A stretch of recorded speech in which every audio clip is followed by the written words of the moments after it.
bienvenida a la primera clase que vamos a tener, en este caso de educación cívica, para poder trabajar directamente con las bitácoras, ¿ya? Básicamente esto es un complemento de las bitácoras. Toda la materia está descrita en la bitácora, pero igualmente yo hago esto para que ustedes puedan entender ciertos conceptos, ¿ya? Como es una asignatura nueva, mencionarles que hay cosas que se pasaron en historia, ¿ya? Entonces no debiese presentar mayor dificultad, pero de todas formas yo igual voy a hacer la clase, voy a explicarla y voy a explicar ciertos conceptos con los que vamos a trabajar. Es cosa importante mencionarles que en este caso vamos a tener que trabajar con la Constitución. No es obligatorio que la compren porque entendemos que estamos en cuarentena y probablemente muy pocas chicas puedan conseguirla, pero sí en bitácoras yo les dejé el link para poder descargarla, ¿ya? La versión actualizada del 2019. Ahora, si usted tiene la Constitución en su casa, si tiene algún conocido cercano que les pueda facilitar la Constitución, ningún problema, pero no vamos a trabajar en profundidad con la Constitución, sino que vamos a ir leyendo algunas cositas y hay que hacer alguna actividad en relación a eso, ¿ya? Vamos a comenzar con la primera clase, que se llama la democracia, ya como parte del programa de educación cívica. Primeramente comenzamos con los orígenes de la democracia para poder entender un poco el concepto, y es un concepto bastante amplio, bastante complejo y que se puede entender desde diferentes perspectivas, ¿ya? Porque la democracia que ocurre en Atenas, que es donde nace, porque históricamente Atenas es como la madre, padre, como quieran decirlo, de la democracia. Desde ahí nace. Pero esa democracia de Atenas es muy diferente a la democracia actual. Por tanto, en sí el concepto es muy complejo. Quizás podríamos hablar de actitudes democráticas más que de democracia en sí, ¿ya? Pero primeramente, fotito, Atenas, ¿ya? Básicamente como para poder ustedes relacionen que esto parte en Atenas, aproximadamente en el siglo V, comienza a desarrollarse lo que es la democracia. Y primeramente, para entender democracia hay que entender qué significa la palabra democracia. Y democracia está compuesta por dos palabras, que es demos y kratos. Demos es pueblo, gente, ¿ya? Y kratos es poder o superioridad, ¿ya? Esto vendría a ser como que el poder está delegado al pueblo, ¿ya? Ese sería el concepto de democracia, que es muy parecido al de república, que el de república es como cosa del pueblo, ¿ya? Y este concepto interactúa como un régimen político, ¿ya? Y más que un régimen político, también establece lo que es una forma de gobierno, ¿ya? Pero en base a esto hay que señalar que tiene ciertos valores y ciertas actitudes o conductas democráticas, ¿ya? Estos valores y conductas o actitudes democráticas tienen que ver o tienen relación directa con la participación de los ciudadanos, ¿ya? Esta participación va desde la perspectiva de que nosotros podemos elegir a nuestros representantes y eso sería una actitud democrática, ¿ya? Pero también hay un ideal que se debe cumplir dentro de la democracia, que sería el que se vele o se trate de cumplir con esta participación. Obviamente que si esta participación no está, que sea eliminada, ya no estamos hablando de democracia, sino que podríamos estar hablando de otro tipo de gobierno, otro tipo de estructura política, totalitarismo, dictadura, etc. Eso sería básicamente lo que es la definición. Y otra cosa importante de la democracia es que busca el interés común de los ciudadanos.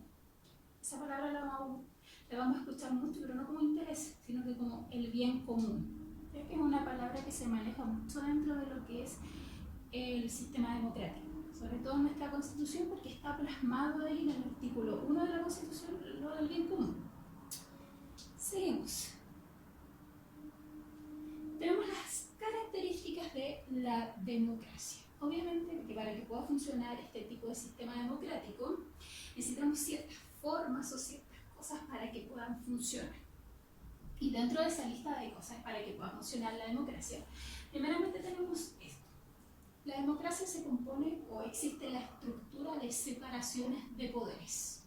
En este caso nosotros tenemos tres órganos que cumplen con la separación de los poderes, y esos tres órganos serían el presidente, el Congreso, la Corte Suprema, ¿ya? que si lo ponemos en otros términos, ejecutivo, legislativo, judicial. A razón de la cual, o la idea, el concepto de hacer esta separación no es una idea de Chile, no es una idea de Atenas, sino que es una idea que se plasma fuertemente con la Revolución Francesa y esta idea de eliminar lo que es las monarquías y establecer un nuevo sistema de gobierno. Ahora señalar que principalmente esta idea iba con filósofos como Rousseau, Montesquieu, Voltaire, que hablaban un poco de que había que separar el poder, que si no finalmente se convierte en un vicio. ¿Ya? Cuando una sola persona es la que administra todo el poder, obviamente va a hacer ciertas cosas que le convengan, va a lanzar ciertas leyes que le convengan. Entonces por eso la idea es que se intente separar para que sea más equitativo, lo más equitativo posible. Otra de las características importantes es que la Constitución la democracia tiene un sistema de elecciones libres, y estas elecciones libres lo que buscan un poco es que no haya una especie de soborno o no haya una influencia para poder participar de lo que es la elección libre. ¿Bien? Me explico. En Chile, por ejemplo, hay un sistema de elecciones en donde se hace una propaganda electoral previa, donde se entrega información de lo que quieren hacer cada uno de los candidatos, ya sea el puesto que sea, pero entrega una especie de programa de gobierno, entendiendo que la gente se va a informar y luego va a votar de la manera más informada posible. Y obviamente tampoco puede haber influencia para poder hacer esto del voto, ya que no hay una influencia, yo no puedo estar influenciando a la gente o pagándole o en el día de las votaciones estar gritando por algún candidato o a favor de algún candidato. ¿Ya? Por eso se habla de que son elecciones libres. Otra de las características también es que se permite dentro del sistema democrático la oposición. ¿Ya? Está el gobierno de turno, quien sea, y siempre está la oposición. Y en este caso no se suprime la oposición, ¿ya? Porque la democracia no señala que nosotros tenemos que suprimir a alguien que piense diferente a nosotros, sino que debemos permitir la pluralidad de diferentes puntos de vista. Y se permite la oposición, se permite que exista el partido político o los partidos políticos que estén en contra del gobierno o de la tendencia política del gobierno, no se les censura, ¿ya? Esto es abiertamente, porque se supone que dentro de las características de la democracia es que debe haber o debe establecerse esto de poder pensar diferente. También, otra de las características del sistema democrático es el respeto y las garantías por los derechos de las personas. ¿Ya? Se supone que el sistema democrático debe respetar o debe garantizar todos los derechos establecidos en la Constitución. Derecho, libertad de opinión, libertad de conciencia, libertad de prensa, el derecho a manifestarme, el derecho a pensar diferente, el respeto a los derechos humanos, todo eso debe estar o debe ser parte de las características de un sistema democrático. Si no están, es porque ya no es democracia. ¿Ya? Si yo suprimo esto, suprimo las elecciones y suprimo los órganos, lo que vamos a tener es una dictadura. Y dentro, cuando vimos, si leyeron la guía anterior, la guía de dictaduras, se van a dar cuenta que la dictadura aquí en Chile eliminó los 3 órganos, y los 3 órganos se establecieron a través de la Junta Militar. Las elecciones quedan eliminadas, no hay elecciones, aquí no se eligió nadie presidente, no hay más elecciones, se suprimen los partidos políticos de oposición, el Partido Comunista, el marxista, quedan totalmente suprimidos en Chile, y obviamente no hay garantía ni respeto de los derechos. Ya saben por qué razones, porque en dictadura obviamente se violaron los derechos humanos y una serie de otros derechos como de prensa, de libertad de expresión, de manifestarse, etc. Y otra de las características importantes a nuestro otro lado, que son parte de la democracia también, es que es esencial, es que un sistema democrático debe tener una carta fundamental o una constitución. Entiéndase que carta fundamental o constitución son lo mismo, ¿ya? Son lo mismo.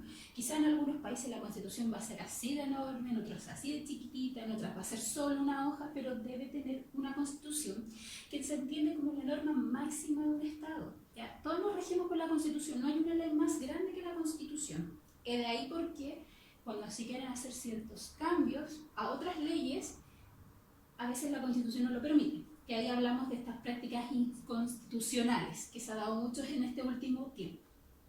Lo otro importante, y que ya se los había comentado, era de que íbamos a hablar mucho de esta palabra, el bien común.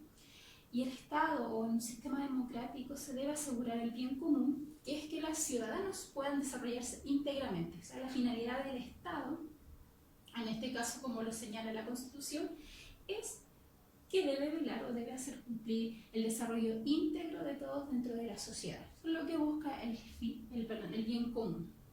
El pluralismo, que era lo que ya les había comentado, de diferentes posiciones o de diferentes opiniones. ¿Ya? Aquí en Chile se permite eso, se permite que exista un sinnúmero de partidos políticos, por ejemplo, que eso se llama pluripartidismo, en donde cada uno tiene diferentes posturas, diferentes opiniones, diferentes lineamientos. Y, por ejemplo, si yo no estoy de acuerdo, no me gusta ninguno, yo podría crear mi propio partido político y no se me prohíbe. Y también se permite lo que es en relación a ese pluralismo, o sea, diversidad de opiniones. Y por último, tenemos el Estado de Derecho, que el Estado de Derecho es leyes fundamentales, leyes básicas que el Estado tiene que hacer cumplir y que están plasmadas en la Constitución. ¿Bien? Leyes esenciales, no sé, por ejemplo, el derecho a la vida, el Estado debe asegurar el derecho a la vida, los derechos humanos, que no están en la Constitución, pero sí están implícitos. ¿Ya? Cuando se señala en la Constitución que nosotros debemos respetar los tratados internacionales firmados por Chile, y Chile efectivamente ha firmado o ha ratificado un tratado internacional de los derechos humanos. Y en ese caso, el Estado debe asegurarse de cumplir esos derechos esenciales. Eso es característica de la democracia. Ahora pasamos a las características de la democracia en Chile. ¿Ya? Porque lo otro es en general. Si nosotros quisiéramos hablar de un sistema democrático en cualquier parte del mundo, debiese cumplir con las características anteriores. Me devuelvo. Debiese cumplir con estas características. ¿Ya? Estas son como características generales a grandes rasgos de la mayoría de los sistemas democráticos. Ahora, en el caso particular de Chile, no es que no sea un sistema democrático propiamente tal, pero hay ciertas características que no mencioné en la diapositiva anterior, como por ejemplo que nuestra democracia es de tipo presidencial, ¿ya? Porque también podría haber una democracia de tipo parlamentarista, ¿ya? Pero la nuestra es de carácter presidencial, donde el presidente tiene un rol fundamental. A diferencia de lo que estaba plasmado en la Constitución de 1833, en esa Constitución se le fueron haciendo una serie de modificaciones, donde finalmente el presidente no tenía demasiadas atribuciones. Y pasó que el Congreso comenzó, o en ese caso, o en esa época, el Parlamento tuvo mayor influencia por sobre el presidente. A raíz de eso, 1925, Arturo Alessandri, no es que él cree la Constitución, pero vamos a asimilar que se le señala que él fue partícipe de esto, lanza la Constitución de 1925 y en ella establece esto, carácter presidencial, donde el presidente tiene una figura de tres cosas. Primeramente, es jefe de Estado, que eso es desde el punto de vista administrativo. Desde el punto de vista político es el jefe de gobierno, y desde el punto de vista de las leyes es colegislador. ¿Qué quiere decir esto? Que el presidente también puede presentar proyectos de ley, ¿ya? No solo el Congreso, no queda esa atribución solo al Congreso, sino que también el presidente puede sacar o aprobar proyectos de ley, siempre y cuando la Constitución lo establezca, que por ejemplo son los famosos DS, Decreto Supremo, o los DFL, los decretos por fuerza de ley, ¿ya? O sea, y él también puede proponer y puede poner veto a las leyes, ¿ya? Entonces, por eso habla de que es colegislador. Y además de que es un jefe político, también es el jefe administrativo. El presidente es quien administra como los dineros de la nación y los distribuye en diferentes ministerios, diferentes áreas. Y desde el ámbito político, uno es el representante, el encargado de las relaciones exteriores con otros mandatarios, también firma acuerdos y tratados con otros países, ya sea comerciales o tratados políticos, ¿ya? Dentro de su función. Por eso es importante destacar, porque en otro tipo de sistema donde la democracia es de tipo parlamentario, el presidente no tiene esas atribuciones. Acá sí. Tenemos la democracia electoral, que es otra de las características que existe aquí en Chile, la cual está señalada en el artículo 5 de la Constitución. Por eso les decía que es importante tener su Constitución para poder leer qué dice el artículo 5, pero como quizás no la tengan a mano, el artículo 5 básicamente habla de que la soberanía reside en el pueblo. ¿Qué quiere decir esto? Es que se deben hacer elecciones periódicas y que en esas elecciones la gente que elige a sus representantes son los ciudadanos, básicamente, ¿ya? Y el sistema electoral. En Chile tenemos dos conceptos en relación a esto. El sistema electoral, que es el organismo que se encarga de llevar a cabo las elecciones, es el CERVEL, ¿ya? Servicio Electoral. Y la otra modalidad, o que es dentro de este concepto, es el sufragio, el voto, ya que está acá. Por si todavía hay confusión, sufragio, voto, lo mismo, ¿ya? Porque puede que en la bitácora aparezca y digan que el sufragio es votar, ¿ya? Y en Chile el voto tiene 4 características esenciales. Secreto, yo no puedo, no es que yo no deba, porque yo puedo decirle a mi papá, ¿sabes qué? Yo voté por tal candidato, pero no estoy obligada a informar por quién voté. Por eso habla de que es secreto, ¿ya? Yo si quiero lo cuento, si no, no lo cuento, no es una obligación. No debiese contarlo, pero no falta el que lo cuenta, lo divulga, etc. Es personal, nadie puede ir a votar por mí. Que, ¿se acuerdan que una vez les conté que había gente muerta que iba a votar, o gente que volvía a votar varias veces en unas elecciones por ahí? Ahora no se puede, porque es personal, es intransferible, nadie puede ir a votar por mí. ¿Ya? Yo no puedo mandar a un representante con un poder notarial y decirle, no, es que Pepito va a venir a votar por mí. No, eso no se puede. Es igualitario, esto quiere decir que todos los votos son iguales. No es que el voto del presidente tenga mayor valor o que el presidente pueda votar o su voto valga 5 veces más que el mío. No, todos los votos son iguales. Y lo último, que esto se hizo una modificación, porque anteriormente era obligatorio, pero ahora se hizo la de voluntario. Y esto quiere decir que ustedes cuando cumplen 17 años automáticamente quedan inscritas para la siguiente elección, en la cual van a tener 18 años y van a poder participar de este sistema, ¿ya? Pero eso no quiere decir que estén obligados a ir a votar, ¿ya? Solo en el caso que les toque ser vocal de mesa, previamente pueden justificar por qué no pueden asistir y deben ingresar a la página del CERVEL para ver cuáles son las razones de por qué no pueden votar, porque no es porque no quiero, ya esa no es una razón para no presentarse como vocal de mesa, sino que hay unas ciertas relaciones para no presentarse y en el CERVEL están detalladas.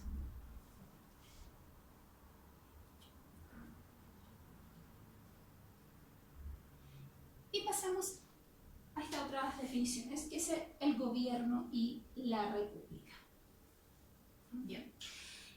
El gobierno es como lo señala acá, dice, el gobierno constituye la conducción política general del Estado. El gobierno es como yo voy a gobernar, valga la redundancia, que la palabra suena muy obvia, pero es ver cómo yo conduzco o cómo yo organizo esta forma de gobierno, cómo yo voy a gobernar, ¿ya? Y para ello, para poder hacerlo de mejor manera y que funcione, tengo que dividir. El poder hay que dividirlo. Y en este caso hay que dividirlo en 3. Ya 3 órganos, que son el presidente de la República, el Congreso y por último el Poder Judicial, que ahí está una fotografía de la Corte Suprema, que es el máximo tribunal de justicia de Chile, fotografía del Congreso en Valparaíso y del actual presidente de la República. De esta forma lo que se busca hacer es que el poder finalmente no se corrompa. Ustedes pueden dudar de eso. Aquí hay libertad de expresión y de opinión, ¿ya?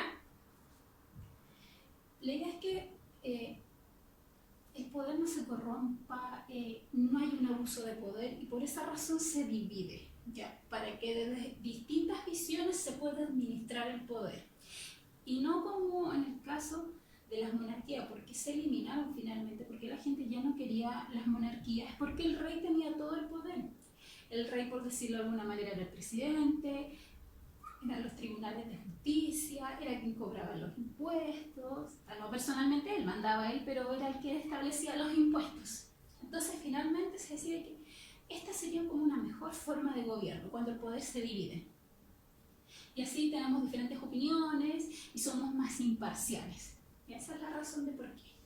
Pero para poder asumir en cada uno de los cargos que representa esto, ya sea acá como presidente, en el Congreso como diputado, senador, o acá como ministro de Justicia o juez, hay que hacer una investidura, que es una ceremonia, bien la típica, la más básica, la que ustedes conocen o han visto, es la banda presidencial, el cambio de mando, que esa es una ceremonia de investidura, cuando el presidente que sale le entrega la banda presidencial al presidente que está entrando al cargo.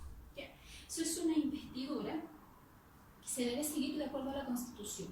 Y la Constitución señala esto, que hay una separación de órganos y que cada uno de ellos asume su cargo a través de la investidura y que nadie se puede tomar el poder, ya sea las razones que sean, nadie puede hacer toma del poder, porque para ello hay una ceremonia y para ello hay elecciones.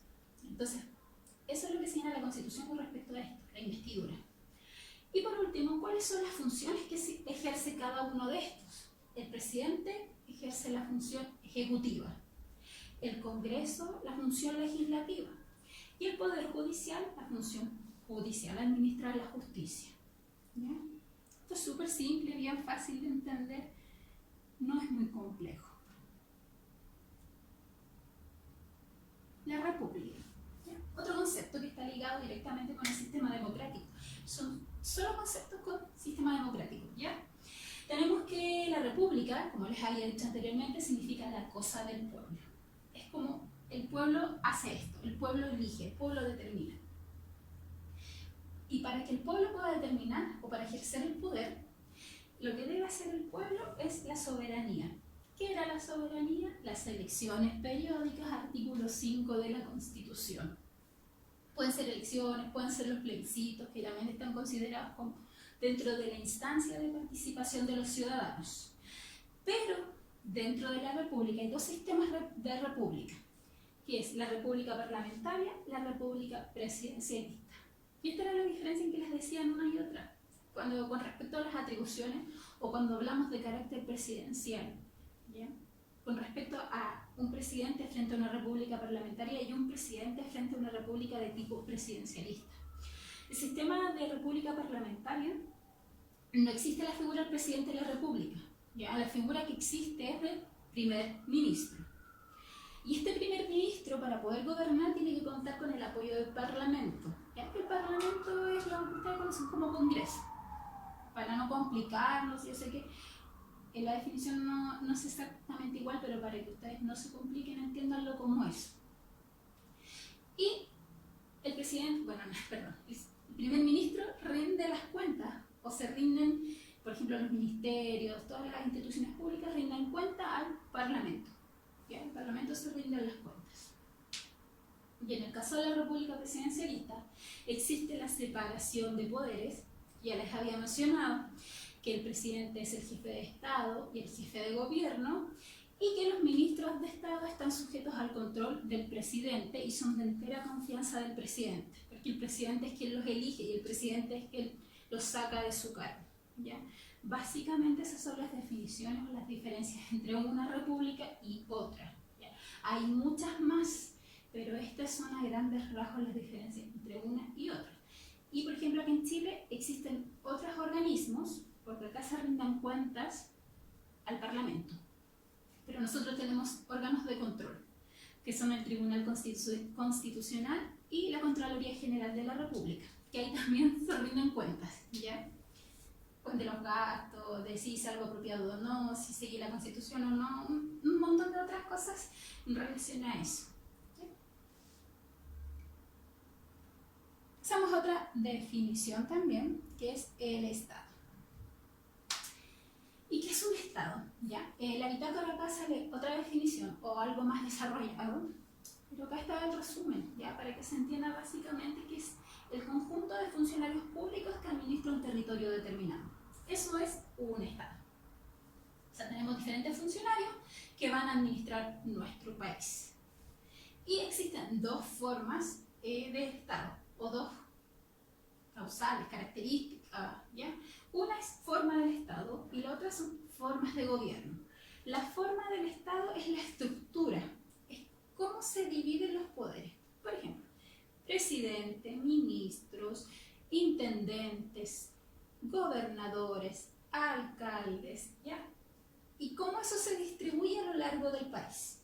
¿Ya? Y cómo existen un sinnúmero de otras instituciones que se distribuyen a lo largo del país, como por ejemplo los tribunales de justicia, algunas empresas estatales que aún siguen en pie. Eso es estructura del Estado y su distribución, cómo yo organizo. Y las formas de gobierno es cómo yo ejerzo el poder dentro de ese territorio.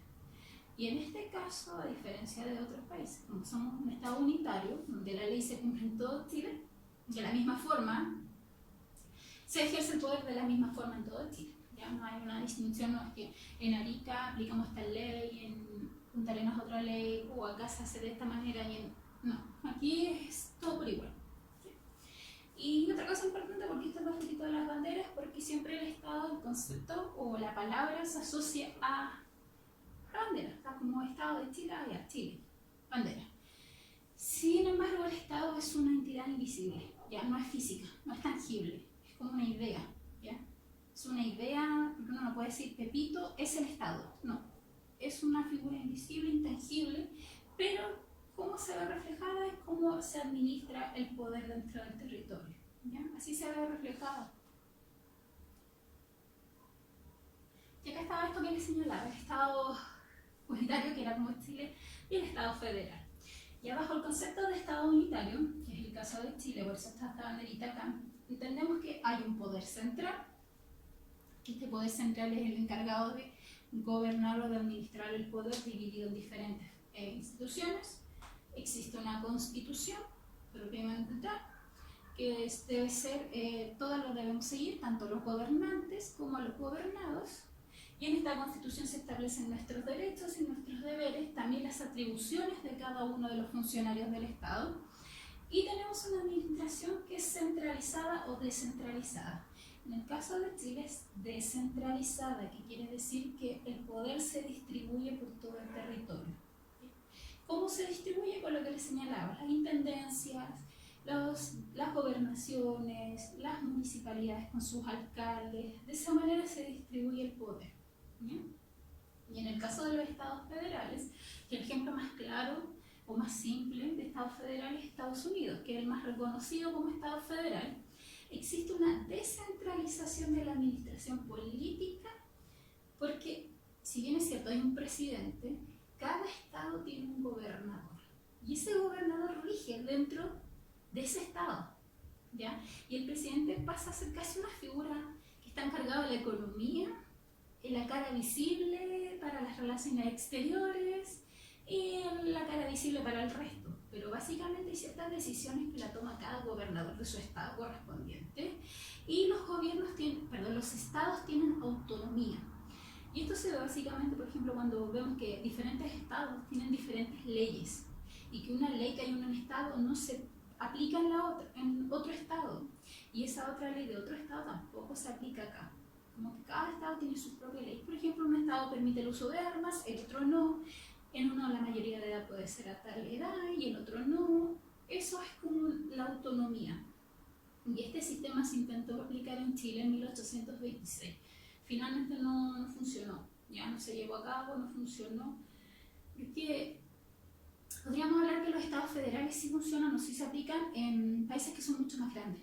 Ya Estados Unidos es un país súper grande, por ejemplo México también es federal, también es un país muy grande. Entonces en este caso, como Chile es muy chiquitito, igual es como un poco difícil aplicar un sistema de esta forma. Y tampoco funciona porque no funciona esto de las autonomías de las regiones. ¿Ya? Eso es básicamente lo que es unitario y federal, la diferencia entre uno y otro.